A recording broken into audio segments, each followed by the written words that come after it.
पिता परमेश्वर, आज फिर मैं धन्यवाद के साथ आपके सामने आता हूँ। प्रभु, एक और दिन आपने मेरे जीवन में दिया, मुझे संभाल के रखा, हर दुख परेशानी से आपने बचा के रखा। प्रभु, इसके लिए मैं धन्यवाद करता हूँ।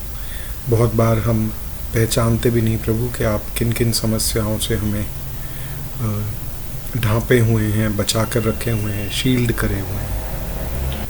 इसलिए हम आपका धन्यवाद करते हैं प्रभु। धन्यवाद करते हैं आपके वचन के लिए कि प्रभु आपने हमें अलाउ किया है कि हम वचन को कभी भी कहीं भी खोल के पढ़ सकते हैं। और पिता परमेश्वर, जब हम आज वचन पढ़ते हैं, मैं प्रार्थना करता हूँ पवित्र आत्मा कि आप हमारी अगुवाई करें, हमें मन की दीनता दें और आपके वचन को एक उपजाऊ भूमि की तरह हम ग्रहण करने वाले हो सकें। प्रभु, धन्यवाद करते हुए ये प्रार्थना प्रभु यीशु मसीह के नाम से मांगता हूँ, आमीन।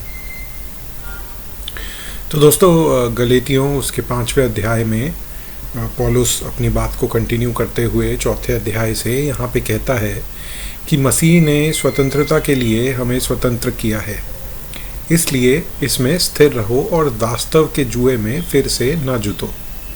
मैं पौलुस तुमसे कहता हूँ कि यदि खतना कराओगे तो मसीह से तुम्हें कुछ लाभ न होगा। फिर भी मैं हर एक खतना कराने वाले को जताए देता हूँ कि उसे सारी व्यवस्था माननी पड़ेगी। तुम जो व्यवस्था के द्वारा धर्मी ठहरना चाहते हो, मसीह से अलग और अनुग्रह से गिर गए हो, क्योंकि आत्मा के कारण हम विश्वास से आशा की हुई धार्मिकता की प्रतीक्षा करते हैं। आत्मा के कारण हम विश्वास से आशा की हुई धार्मिकता की प्रतीक्षा करते हैं। और मसीह यीशु में न खतना रहित कुछ काम का है, परंतु केवल विश्वास का, जो प्रेम के द्वारा प्रभाव करता है। तो पौलुस वही बात कह रहा है कि नई वाचा में विश्वास ज़्यादा ज़रूरी है, और ये जो रीति रिवाज हैं जैसे खतना करना हो गया, इन सब की कोई वैल्यू नहीं है। हमारे समय में अगर हम बैप्टिज़म को ये सोचते हैं कि बैप्टिज़म लेने से कोई बचाया जाएगा, तो ऐसा नहीं है। विश्वास के द्वारा ही व्यक्ति बचाया जाता है। बपतिस्मा लेना बस एक प्रभु की आज्ञा को मानने के समान है। तुम तो भली भांति दौड़ रहे थे, अब किसने तुम्हें रोक दिया कि सत्य को न मानो? ऐसी सीख तुम्हारे बुलाने वाले की ओर से नहीं। थोड़ा सा खमीर सारे गुंदे हुए आटे को खमीर कर डालता है।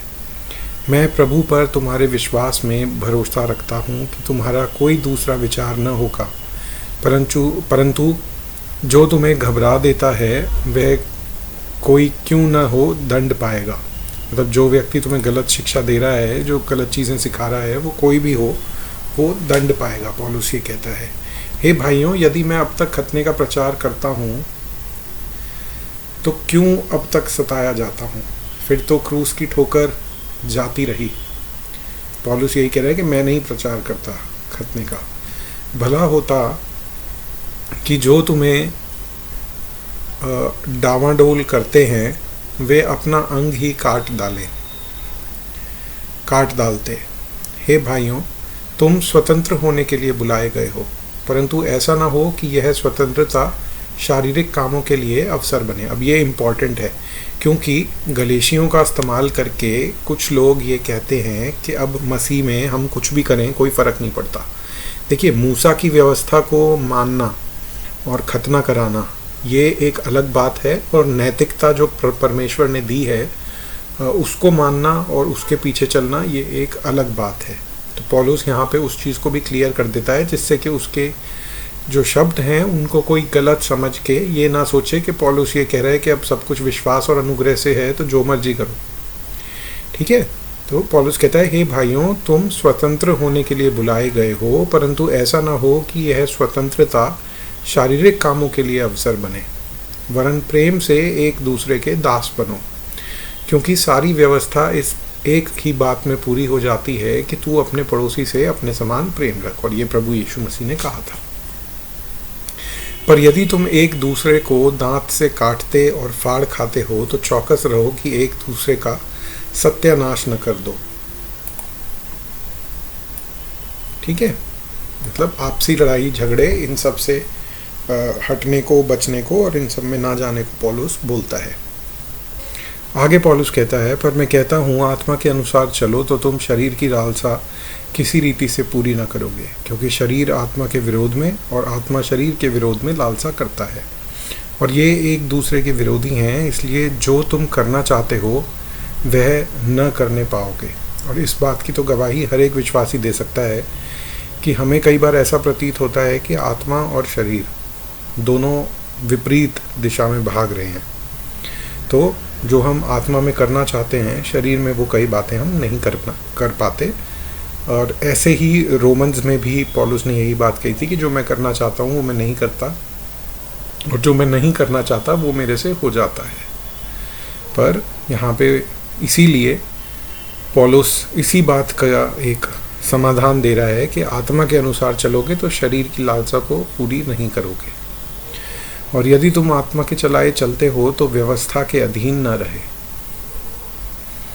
तो वापस इस बात पे आते हुए कि अब हम व्यवस्था के अधीन नहीं हैं, मूसा की व्यवस्था के। शरीर के काम तो प्रकट हैं, अर्थात व्यभिचार, गंदे काम, लुचपन, मूर्ति पूजा, टोना, बैर, झगड़ा, ईर्ष्या, क्रोध, विरोध, फूट, विधर्म, डहा, मतवालापन, लीला क्रीड़ा और इनके जैसे और काम हैं। इनके विषय में मैं तुमको पहले ही से कह देता हूँ जैसा पहले भी कह चुका हूँ कि ऐसे ऐसे काम करने वाले परमेश्वर के राज्य के वारिस न होंगे। पर आत्मा का फल प्रेम, आनंद, शांति, धीरज, दया, भलाई, विश्वास, नम्रता और संयम है। ऐसे ऐसे कामों के विरोध में कोई व्यवस्था नहीं। और जो मसीह यीशु के हैं उन्होंने शरीर को उनकी लालसाओं और अभिलाषाओं समेत क्रूस पर चढ़ा दिया है।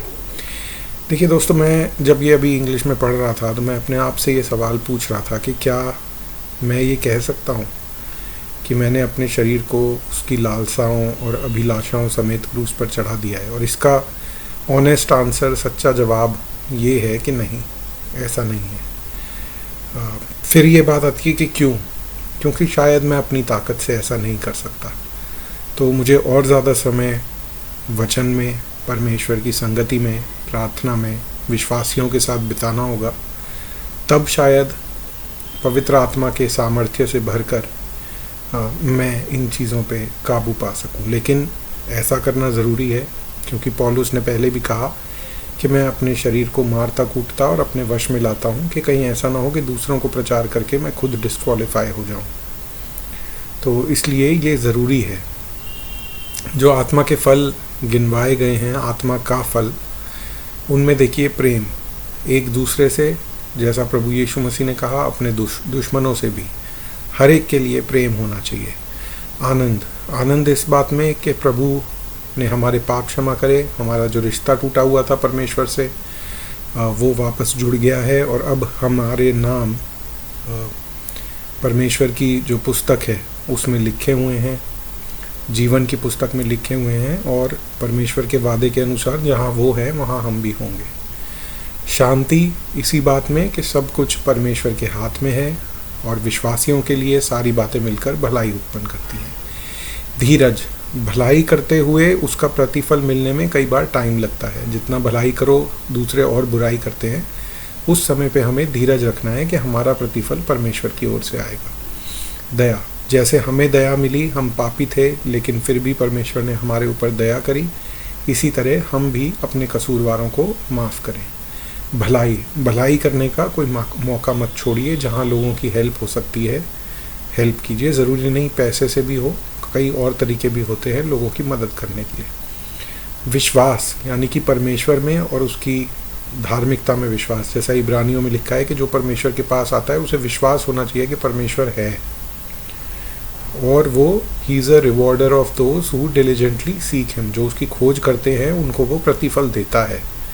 नम्रता, ये सब करते हुए हमारे अंदर घमंड ना आ जाए कि हम तो औरों से बहुत अच्छे हैं, हम तो धर्मी हैं, इसलिए नम्रता ज़रूरी है। और संयम, वही धीरज और संयम कि जो होगा भविष्य में, जो प्रतिफल मिलेगा अच्छे कामों का, उसमें टाइम लगता है।